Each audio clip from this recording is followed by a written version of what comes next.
Communities living adjacent to any forest or any natural resource are critical to its conservation. They depend on these ecosystems for survival. Though women are primary caregivers, land managers and resource users often tend to be sidelined in decision-making. Before 2010, women from Munje village in Msambweni, a small fishing town in Kwale County, about 60 kilometers south of Mombasa, were forbidden from earning money, speaking in public, or engaging in any say activity. Alikuwa wanawake hawahusishwi kuhusu mambo na bahari.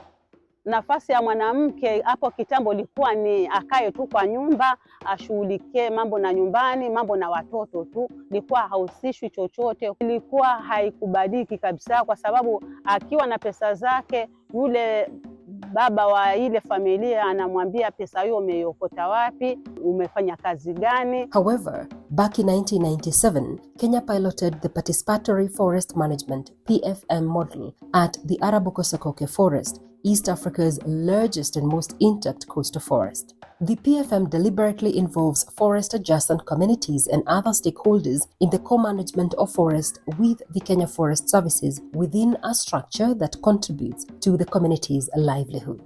At the same time, in 2007, Kenya enacted the Beach Management Units, or BMU regulations, the backbone of fisheries co-management in Kenya, led by the Fisheries Department at the then Ministry of Fisheries Development.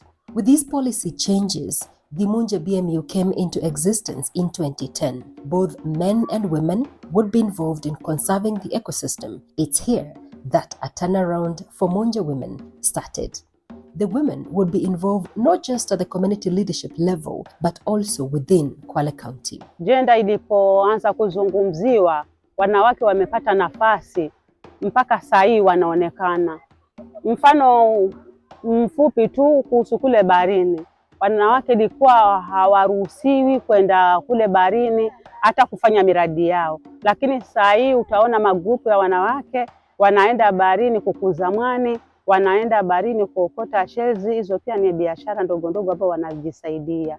Kwa hiyo tunashukuru katika community yetu, hususan Kwale County, tumehusishwa sana kuhusu mambo na gender. Wanawake wamepatiwa nafasi, wanaunda magrupu yao, wanawasilishwa hata kwa mikutano, kwa mabMBU, tunapewa nafasi, tunakuwa viongozi, na pia saa hii imetusaidia. Alikuwa hapo zamani mwanamke hata kusimama mbele za watu, kusema ile jina yake tu, alikuwa pia hawezi, lakini saa hii mwanamke unaweza kumsimamisha hata mbele za watu na akazungumza kile ambacho kinamwathiri ama changamoto ama kitu chochote ambacho kina faida kwake, anaweza kuzungumza. The coastal stretch of Munje village is home to about 8 species of mangrove. Mangroves provide shelter, food and breeding grounds for many fish families, crustaceans and mollusk population.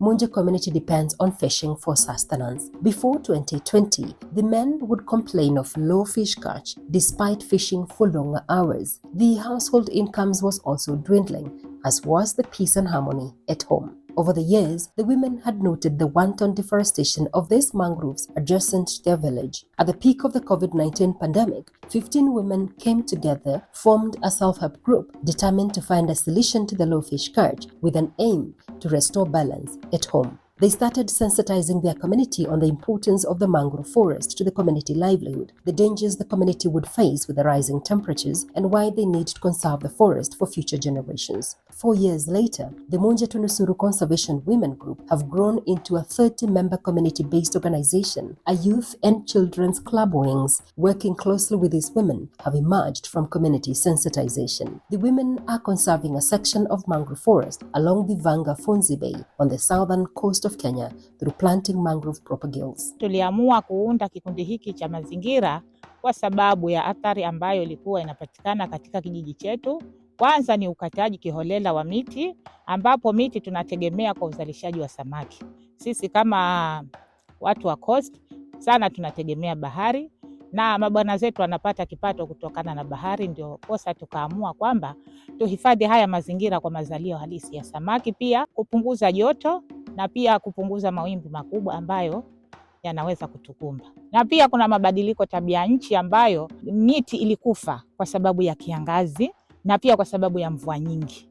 Sasa tukaonelea hii athari isitufikie zaidi, kwa sababu uno msitu ukiwa jangwa, mapato hayatakuwa mazuri kwa kweli, kwa sababu tunategemea bahari. Kwa hiyo ndio tukaamua kuhifadhi msitu huu kuweza kurudisha hali halisi tulioiona kitambo. Mangroves support high biomass of fish, mollusks and crustaceans of significant economic value to artisanal fishermen and commercial fisheries. More than 85% of fishing activities along the coast are carried out by artisanal fishermen in shallow inshore areas within and adjacent to the mangrove, directly employing more than 20,000 fishers. Many birds depend on mangroves for parts of their seasonal migration as they contain ample food resources such as invertebrates, fruits, and flowers that are beneficial to most birds. So in terms of ecosystem services, so the obvious one is the wood and wood products because it's a forest. Beyond that, mangroves are known to provide some kind of dye. These dyes are used for beautifying the utils and the baskets that they use. They have medicinal values. It has toothpaste aspect in it, so they use it for brushing their teeth. And so in that case, they don't need to use the conventional toothpaste. Not to forget the cultural values that the local community attach to the mangroves. The mangroves are known to be a breeding ground and a nursing ground for many marine species and of course fish for that matter. So they play a significant role in the fisheries business and blue economy. Also to mention the fact that mangroves are strategically positioned between land and sea. They play a crucial role in protecting the local community against the waves that would probably erode their farms. From this other side, of course, the marine ecosystems that are found further seaward, just to mention the seagrass beds and the coral beds, also require some kind of protection from whatever is happening in the land. So mangroves also act as biofilters. They are able to filter sediment so that at the end of the day, this sediment is not getting to the seagrass beds and the coral reefs. There's a lot of fish that are associated also with these adjacent ecosystems. In Kenya, the mangrove forest covers slightly over 61,000 hectares and consists of 9 species, representing approximately 3% of the natural forest cover. According to the Mangrove Ecosystem Management Plan, Lamu County accounts for the largest cover of about 60%, followed by Kwale, Kilifi, Tana River, and Mombasa counties. The World Meteorological Organization confirmed 2023 as the warmest year on record. However, since the 1980s, each decade has been warmer than the previous one, and the past 9 years have been the warmest on record. With the rising global temperatures, protecting the mangroves, the seagrass beds, and salt marshes becomes more critical as they absorb and store large quantities of carbon dioxide from the atmosphere, helping decrease the effects of global warming. Mangroves are quite productive. Of course, every forest is productive, but mangroves are 10 times more productive. So this means that they are able to, sequester more carbon, and by extension, they are able to, help in the fight to combat climate change. Other than what you see above the ground, mangrove also have very complex rooting structures even below the ground. So this means that what you see, that is, yes, that's carbon, but there's also some carbon that is stored below the ground. So there's also the litter that falls from the leaves, and this goes down, and also this gets stored within the system. So it's like kind of a double effect, unlike the terrestrial forest, which we basically talk more of the above ground. Now we have above and below ground. So in totality, it's a lot more. Munja mangroves are found in Kwale County along the Vanga-Funzi Bay. The Vanga-Funzi Mangrove Complex runs from the border of Tanzania and Kenya, where the mangroves of Vanga are found stretching all the way to Gazi Bay, approximately 50 kilometers south of Mombasa. The Vanga-Funzi Mangrove Complex occupies 7,638 hectares, constituting 40% of the entire mangroves in Kwale County. Increased demand of mangrove wood products in the area has led to degradation of the forest. There are approximately 3,559 hectares of degraded mangroves areas in Vanga-Funzi system that needs rehabilitation. Kitambo msitu ulikuwa imara na ulikuwa msitu umeshikana, hata njia ilikuwa hakuna njia za kupitia, ni njia nyembamba nyembamba na unaweza kupotea, kwa sababu enzi za mababu zetu walikuwa hawatumii mno msitu sana, kwa sababu vipato na pia hali ya kifedha ilikuwa zinapatikana. Kwa nini watumie msitu kukata miti? Sasa lakini jamii ya kisasa ilipoingia, kwa sababu uvuvi umekuwa ni umezidi na kazi hakuna nyingine, ikabidi wengine wanaingia kwa msitu, wanaharibu, wanakata kama biashara, kujengea nyumba, wanachoma makaa. Sasa ndio uharibifu kaanzia hapo. Jamii wanatumia mikoko kama dawa, wengine wanatumia kama uchimbaji wa vyambo. Sasa hizo wakichimba katika ardhi kwenye mikoko, mikoko inaanguka na inakufa. By December 2023, Tunusuru Conservation Women Group had propagated about 400,000 propagules in nurseries. Monadiwani says all these have matured and have been permanently planted within the forest block. By the end of February this year, about 50,000 propagules were in nurseries. The propagules are cared for in nurseries for about 4 to 6 months before being transplanted. Hapa ni sehemu ambayo tulipanda hizi mikoko wakati ilikuwa hatuna elimu zaidi. Tulijitolea tu kupanda kwa sababu tulikuwa hatujui kwamba mikoko inatumia meters wala vitu. Tunajua ukipanda inaendelea. Ndio kwa bahati nzuri tukapata Madam Judith, akaja akatupatia elimu kutoka Kemfrey, akatuambia kwamba ukipanda hivi miti itachomana kwa sababu hino itakuwa na mizizi, mikono imeshikana hivi, kwa hivyo inapandwa kwa line, na pia tunatumia meters. Na mita ambazo tunatumia ni 2 meters by 1.5. Inahitaji kutunzwa kwa sababu inabidi mufanye patrol kila siku ili kulinda na wale wahalifu ambao wanakata pengine. Pia kulinda kuna taka ambazo zinakuja na maji, saa nyingine zinasakama katika miti hiyo ambayo umepanda na huwa ni midogo. Tukipata mashirika tunapanda, tusipopata sisi tunajitolea na tunapanda. The women sell these propagules to institutions, but sometimes the institutions pay them per seedling to plant within their forest blocks. From the proceeds, the women have invested in cooking pots, chairs, and plates which they lease out during wedding ceremonies. They lease a pot with the capacity to cook 50 kilograms of food at 500 shillings, a chair at 10 shillings, and a plate at 5 shillings. Monadiwani says monthly the group can earn about 6,000 to 7,000 shillings, depending on the wedding activities. The women save the money through table banking. In case of an emergency, a member can borrow interest-free loans. Table banking, pale tuko na savings, alafu tuko na 20 ambazo tunaweka pia tunaita ni za dharura hizo. Maybe kuna mwanachama amepatwa na dharura, ameenda hospitali, mtoto amefukuzwa shule, tunampatia ile pesa kama kumkopesha, alafu anarudisha pale. Kwa saving ni kuanzia 100 mpaka 1,000 uwezo wako. Sasa hapo ukiweka 300, 400, lakini tunaanza 100 mpaka 1,000. Sasa inategemea kiwango cha yule mwanachama mwenyewe. Sasa ikifika mwaka vile umechangia ule mfuko ndio utapata. In addition, the women have built 2 apiaries and bought 8 beehives. Recently, they acquired an additional 92 beehives and a honey processing machine, having recently received support from the Kenya Marine and Fisheries and Socioeconomic Development Project. In addition to planting mangrove propagules, the women conduct regular beach cleaning activities, collect waste materials brought by ocean currents in mangrove forest, as well as waste materials dumped in their villages. Glass bottles are washed and sorted in color, then used to construct an eco-wall used for ecotourism and to educate school children on conservation. Per visit, a pupil is charged 50 shillings. Hard plastics such as basins are sold to local vendors. Now, the women are building a social hall comprising of their office with a capacity to hold 50 to 100 people, capitalizing on wedding ceremonies as well as community meetings with the hope to earn the group that extra coin. How has the conservation efforts changed the women's lives? Niliweza kupeleka mtoto wangu shule na nikaweza kutengeneza nyumba yangu, nikapiga palasta, nikaweka tiles nyumba yangu kupitia miche tuliokuwa tumeiuza. Wa mama wengine mtu kwake alikuwa hana choo, anajisaidia kwa msitu, amechimba choo.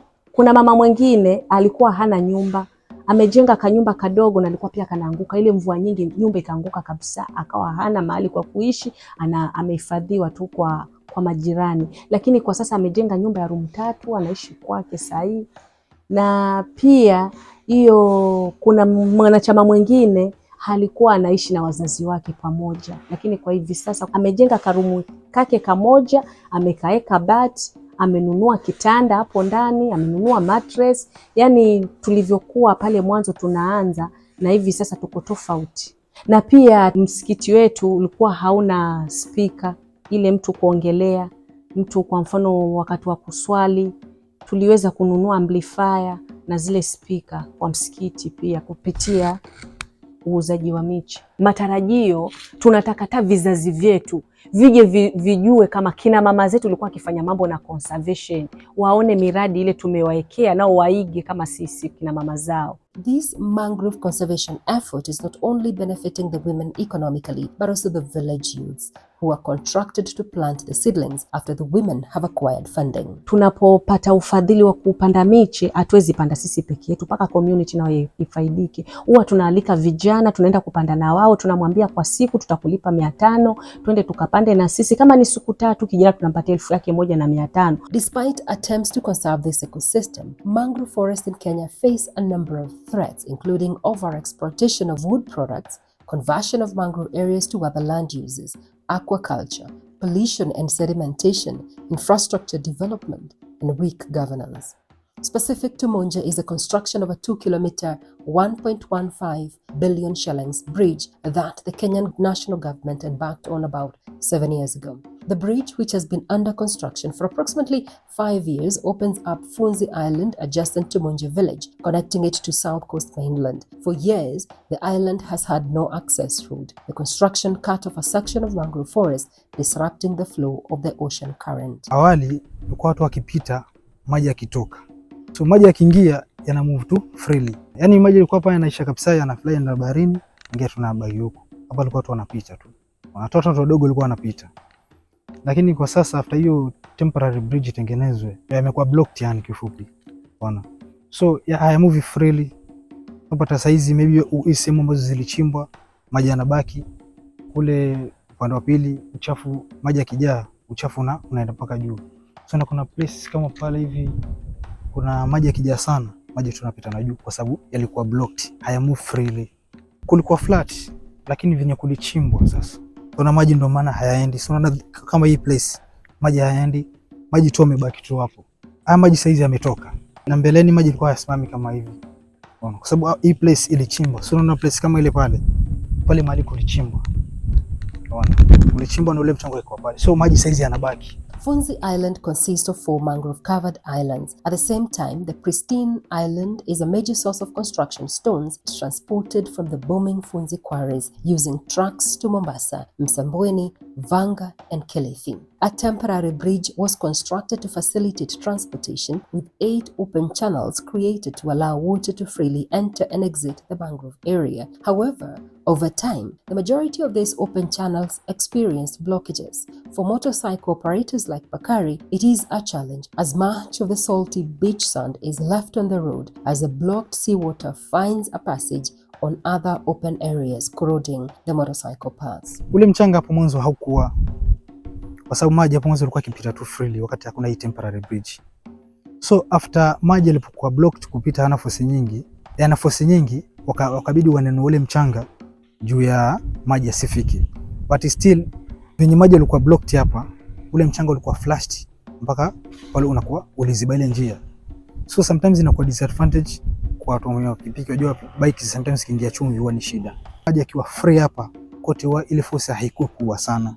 Ona tunapita tu bila shida. The Tunusuru Conservation Women Group had a set of nurseries along this mangrove patch. After the bridge construction started, the women lost about 10,000 mangrove seedlings in nurseries. What are the challenges has the community experienced? Kwa ndani tulikuwa tukiweka nasari. Kuna miti mingi iliathirika huko kwa sababu ya mchanga na zile takataka za bahari. Tulipoteza mikoko takriban kama 10,000 hivi kwa sababu ya uchafu wa mikoko, kwa sababu wajua mwanzo walikuwa kuna daraja, maji yanapita, takataka zinapita, lakini kwa hapo wakati huo mikoko yetu ilipoathirika kulikuwa na taka nyingi zimeketi kwenye mizi ya mikoko. Kuna maplastiki, kuna matakataka mengi ya bahari iliua hiyo mikoko. Kuna mikoko tulipanda lakini haiko vizuri, iko tu minyonge minyonge, yani haina afya nzuri kabisa. Kwa wavuvi pia ni hivyo hivyo, kama wavuvi wa pweza. Sasa hivi tuko na octopus closure kule.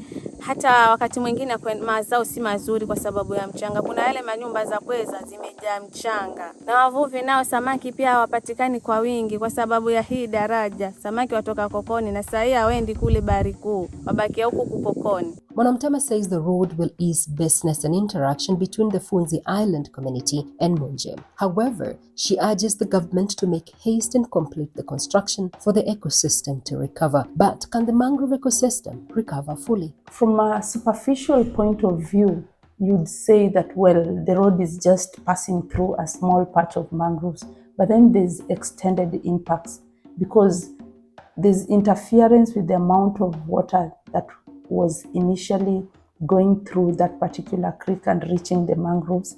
Of course, they created some channel that would still allow water to leave, but then you realize that the tides are timed. So there's a certain time when the tides have to come and they have to leave. Yeah, so within this particular time frame, they have to go to that particular extent to be able to flood all the mangroves. Basically, mangroves are watered through tidal flooding. This means that whenever there's a restriction, whenever the tides are restricted, then it means some mangroves on the landward end may end up not getting flooded. Now, I would call it, from a layman's point of view, may not get watered. Yeah. So in essence, they get degraded by extension. Now, something that I also noted with the road, it also interfered with the sedimentation balance. Sedimentation is an important aspect in mangroves because it is through sedimentation that new mudflats are created, and then we have new mangroves recolonizing, and then we have our forests growing and getting bigger. But then there has to be a balance. Everything, there has to be a balance. So in this case, whenever you interfere with that accretion and erosion balance, then you realize that there's a negative effect. In this case, when you walk along the road where they've put those culverts that should be allowing water from the main sea to the mangrove patch, you realize that there's now sedimentation that is occurring on the seaward side. That is again, of course, affecting flooding of the mangroves, and of course is killing the mangroves that are on the seaward side. So there's a lot of impact that are associated with development that, of course, before we come up with such an infrastructure, it's very important to evaluate what kind of impact it would have on the system in general. Away from the development threats impacting the Vanga Funzi mangrove system, during long rains and drought, the young seedlings at Munje have had difficulties adapting. The World Meteorological Organization warns of each year becoming hotter than the previous, leading to recurrent extreme events such as floods, drought, cyclones, and hurricanes. Dr. Okello says that the mangrove ecosystem has the ability to cope with enormous levels of disturbances. However, flooding causes sedimentation and sea level rise, sometimes making it difficult for them to cope. When sediment comes in at once, and it doesn't repeat, mangroves can quickly pick up. And now you realize they have these aerial roots that they use for breathing. And of course, below it, there's normally a cable root that the aerial roots are suspended onto. So what mangroves do, if it's a one-time sedimentation, then they are able to quickly form a new cable root just below the new sediment level, and of course new aerial roots, and life continues. But what happens in nature is not that simplistic. In nature, you realize that some of these events are sporadic, so it comes and repeats and repeats. So that is what we call in physiology, it's physiological fatigue. So mangroves are able to adapt to this kind of situations if it happens once, but if you do it repeatedly over and over again, then they get fatigued in physiological terms. So they are not able to develop new roots. So they start developing new cable root, and again a new one comes.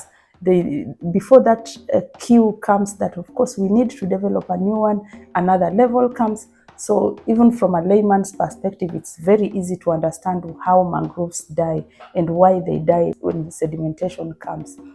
And of course, the same applies to flooding. Mangroves are used to water coming in and out. So what floods do? They come and develop a permanent mat on top of the mangrove roots, so they are not able to breathe, and of course they die. Moving on to the issue of sea level rise, I would just add on to the fact that mangroves are quite plastic in nature in physiological terms. So this means that they are able to act whenever a situation comes in. So there's a theory that has been put in place that when the sea level would rise, the mangroves would migrate landward.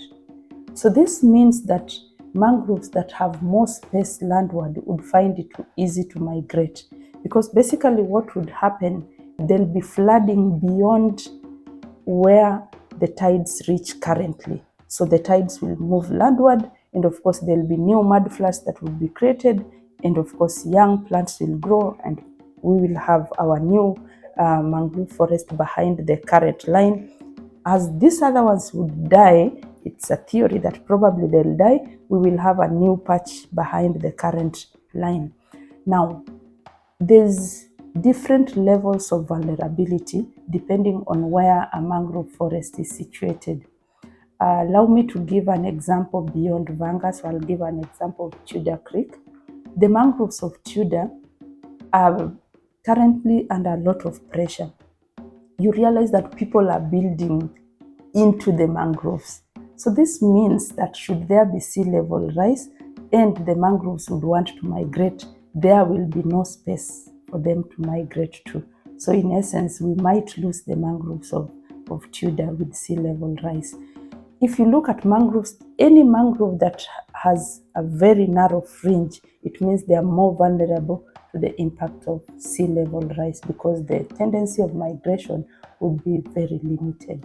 A very versatile ecosystem. However, African coastlines have experienced a steady rise in sea levels for 4 decades now. The Africa Center for Strategic Studies warns that by 2030, sea levels are projected to rise by 0.3 meters, affecting 117 million Africans. Rising sea level triggers coastal flooding and erosion, as well as the loss of coastal habitats such as mangroves, corals, seaweeds that provide natural shoreline protection from storm surges.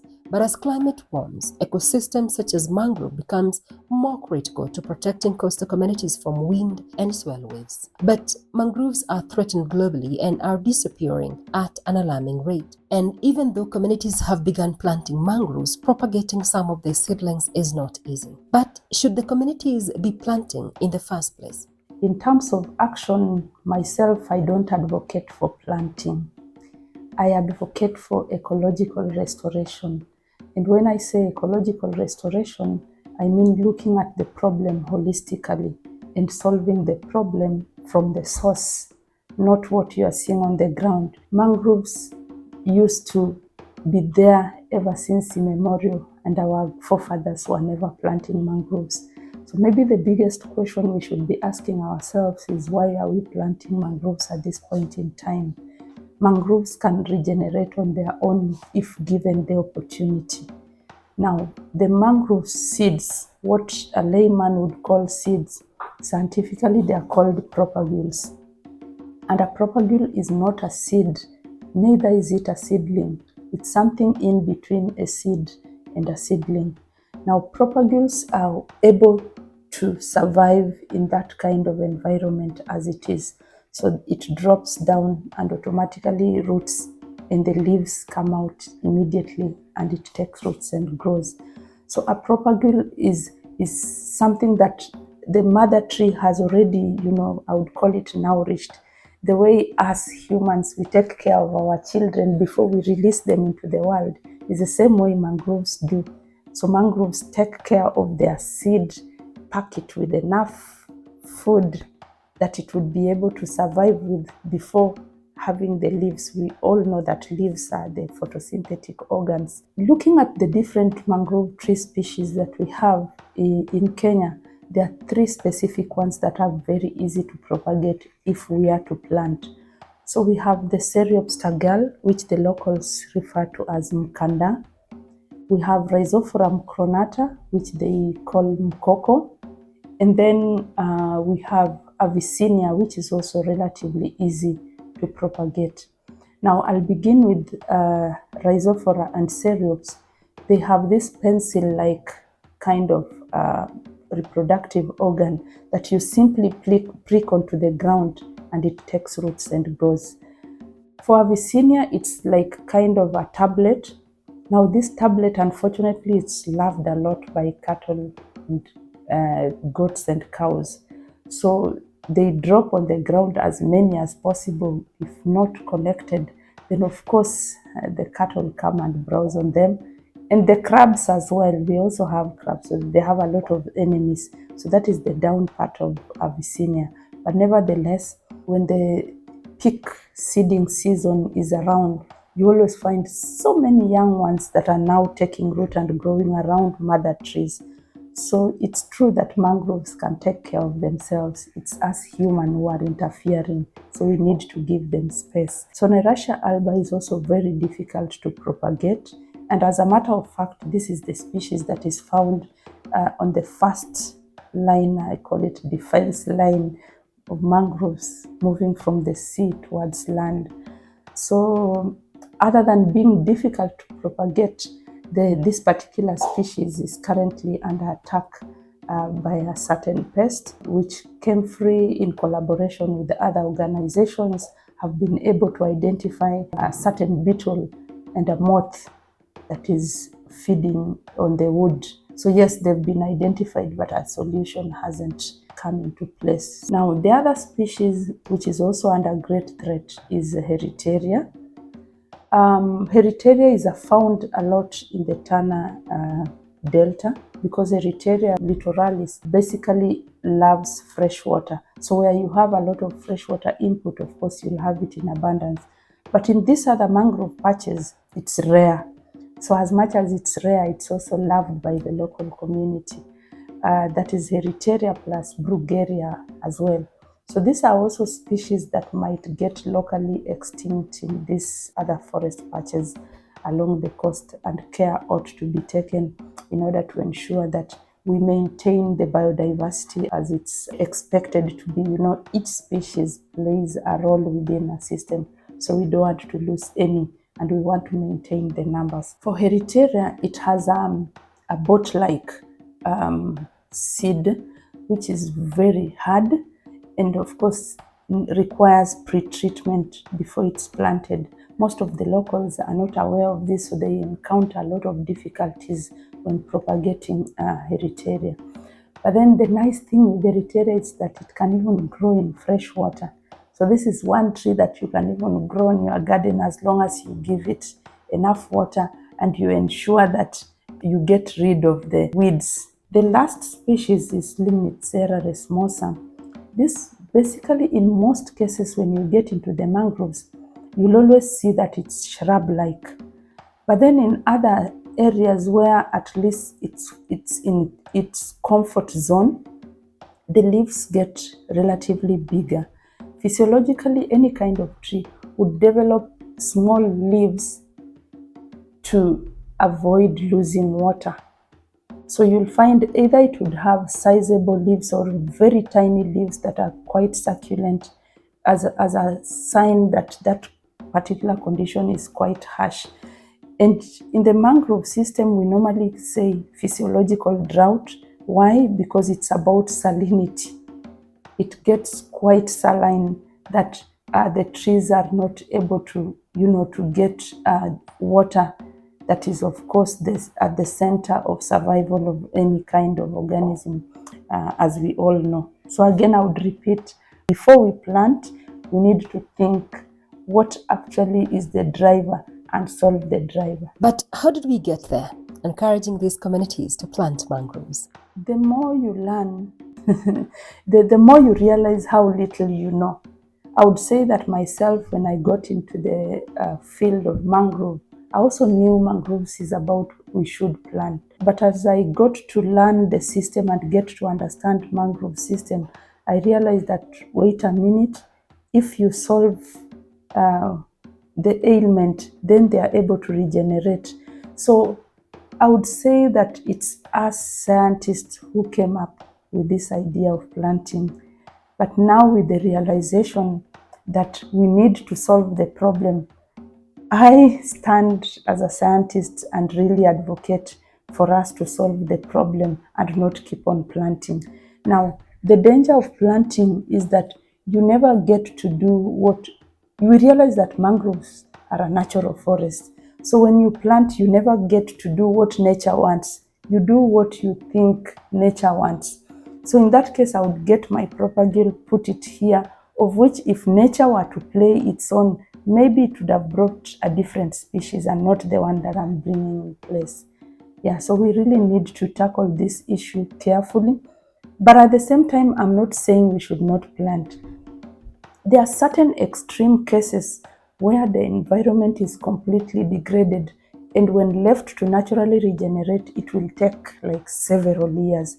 In that case, I always use this term, help the system to recover. So in so helping, well, we may do a bit of planting here and there, but with a lot of care, taking into consideration the mix of species that are found within the mangrove ecosystem. In the process of helping the mangrove ecosystem recover by planting, Dr. Okello says since most of the projects are short-term and donor-driven, they tend to prioritize easy-to-propagate mangrove species, hence altering the natural ecosystem. And as a matter of fact, we are interfering with the ecological integrity of our mangroves. Because at the end of the day, you realize that, for example, we have this many mangrove tree nurseries that are now popping up everywhere. So when an individual is going to come up with a nursery, they just choose the species that are already indicated as easy to propagate. At that point in time, they haven't thought of what the system wants. They just want to have the nursery. And I'm sorry to say this has also been driven by, that donor effect and, projects coming up, and locals or institutions are required to do what the donor wants. So in that case, if the project had envisaged that we want to have a nursery, of course you want to have a nursery, and of course you go with the easy one. You wouldn't want to go through the struggle of trying to propagate soneracia, for example, which is quite difficult, and probably by the time the project ends, the donor will not be able to see something on the ground. So we end up having these nurseries that have seedlings that we don't need. So what happened at the end of the day, we get these seedlings and plant them haphazardly wherever they are. Imagine even a bare mangrove area is thriving with biodiversity. But from a layman point of view, you'd say there's nothing. Just go there after the tides have left. You'll see these crabs, the uka crabs. They look so beautiful and they are enjoying the system. We have these tidal deserts. We have benthic organisms that thrive there. So unless we are able to look back in time scientifically and we are able to prove that mangroves were there before, there's no need to plant such areas, because in essence, that's how it has been. And of course, there's biodiversity that is associated with that particular area. So before we plant, we really need to think that we are not planting, but we want to restore our system. Restoration is about bringing back the system to as close as possible to what it was before it was degraded. We talk about restoration. Oh, today we are going to restore. You cannot restore a system in a day. Restoration is a journey, and it may take several years. But because naturally humans, we are so impatient, we want to have our system back today. It can't work. Whatever you do today is rehabilitating the system. But when you want to restore it, you really have to think and analyze how the system was before. And of course, this includes bringing in local ecological knowledge, because it's the people that will tell you, we had this, we lost it.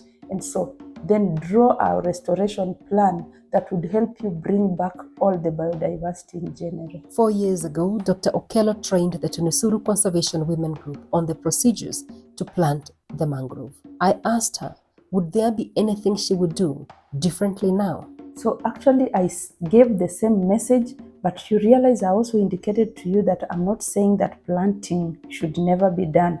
So of course, there was that message that it's us humans who are enemies, so we need to control our activities. But of course, should we need to plant, then we need to follow procedure A, B, C. So what we did with them, we first identified degraded areas. So when we were identifying these degraded areas, it was like we are doing some diagnosis. So in doing a diagnosis, you are able to tell, for this particular place, we need this, for this, we need this, for this, we need this. And we came up with a good restoration plan. So for Munje people, I would say that I took them through that process. I did not call it community-based ecological restoration. At that point, I didn't know the concept, interestingly enough, because I came to learn about the concept later on through the Wetlands International. In Africa, traditionally, knowledge was passed through word of mouth. Much of the African indigenous knowledge was not recorded in books, nor did it have scientific names, despite knowing that it exists and that it works. In an earlier conversation reintroducing Africanism in conservation with Dr. Machaya Chomba, a conservationist at the Barotse floodplain, we discussed how years of critical African knowledge still exist, but still does not have scientifically accepted terms. And I think it's something that you also agree with me. As Africans, we're scared to innovate. We're scared to create knowledge to actually address our issues. Yeah. In a conversation with Dr. Okello, she mentioned that while training the Munje group, she had the idea that humans need to solve ecosystem degradation by looking at the drivers as opposed to just planting, which she trained the Tunusuru women on. However, she did not call it community-based ecological restoration, as the concept had no scientific name until she received training years later. Do African scientists shy away from not fully using their indigenous knowledge because though it exists and works, it has not been given a proper name as per the norms? Yes, it's very true that we know a lot, but I would say that kind of we shy away from sharing what we know because kind of we are wired to think that what is in books or what has these proper names are the right way to do things. So sometimes we don't get to share with people or get to do what we think is right unless somebody else gives it, that nice name is when now we say, well and good, this is what should be done.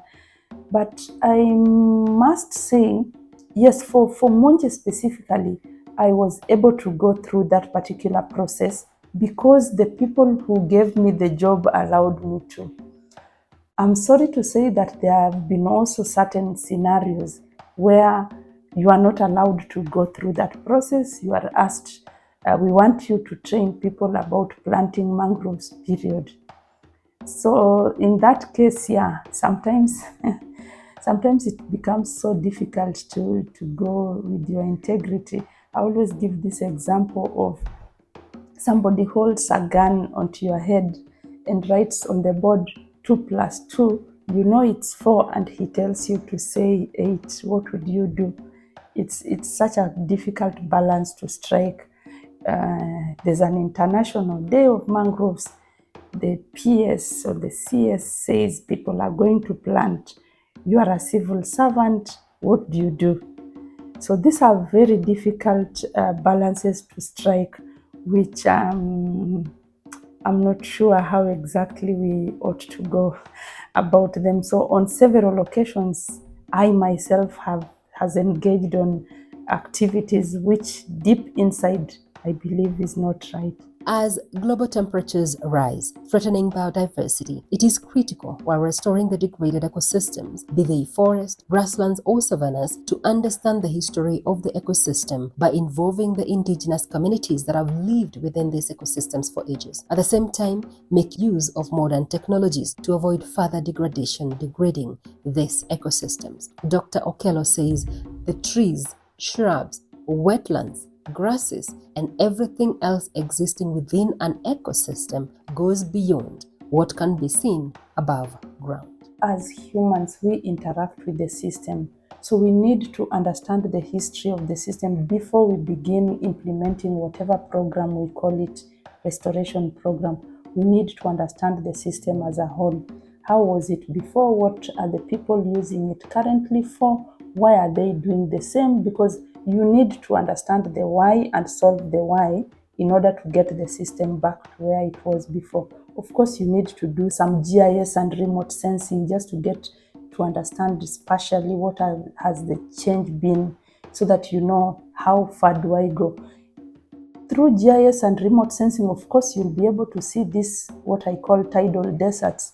You'll be able to realize, if you look back in time, you'll be able probably to realize that this place has been like this ever since time immemorial.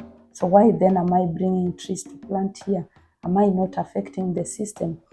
And mangroves are quite complex and quite unique. So in restoring them, let us not just look at the tree component. Let us understand that the benthic system is quite important and they coexist.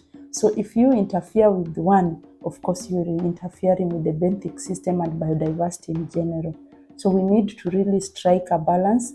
And I don't know, it's one voice, the other one says the same, and the other one says the same. So we sing, let us sing this song that, restoration is a journey.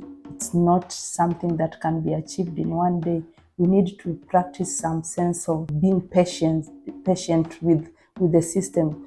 You take a lot of time destroying it, then you want to cheat yourself that you'll reverse it in one day. It can't just work. Back in Munje, Mwanaharusi is grateful that gender sensitization has helped improve lives at home, as with the women earning an extra coin, both men and women now work together to improve their social and economic status back at home. Tunashukuru saa hii wanaume wetu wametusapoti na pia wanaona umuhimu na wanaona zile faida ambazo tunapata kwa hizi kazi tunazozifanya.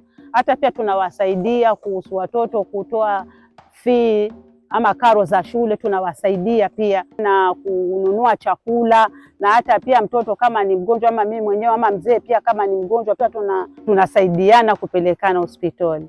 Dr. Okello reminds us that the relationship from the beginning was embodied in the human stewardship nature, where humans were placed in this environment by the source and given the highest priority of environmental protection, a responsibility that creates a symbiotic relationship where the earth gives and humans returns by protecting it. What I would love to urge us is that we let nature be.